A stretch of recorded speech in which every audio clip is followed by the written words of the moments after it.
ô là Kau Rama hiền là common lâu đó mà hiền request à Khua var don ta Lalpa chỉ turin thầu ru thì kha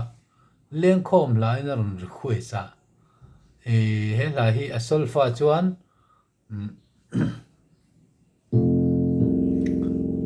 Khua var don ta Lalpa chỉ turin thầu ru thì kha nia sewing the precious seed thì nia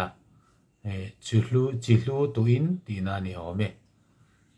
lên khom hiền ăn sắc ngay hi cả sẽ lâu cái cả sẽ giàu lâu đấy po nia cần nấu pan lại chứ ăn sắc hi cả sẽ lâu re chú bangin có ra mà hiền ra rồi request gì à anh lên khom thuốc ni ang in trang khăn lệ thu non hiền sát chi đi la senior đấy hậu đấy po channel là trang đấy pon thiam dọc đấy pon lâu thế à anh sát chín mấy tiếng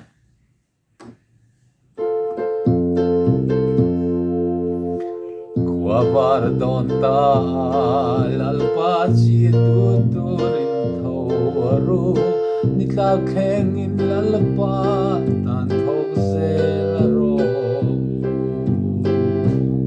miril ro mui tak te po chu kai thâu zelang se hu do thei takin Lalpa tan thog kan se hu silu chu tu rahu kiltin le ram tinte le ram tin te fang se lo langin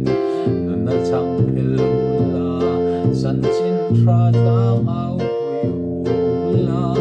lalpa tan thok rahu long mana tam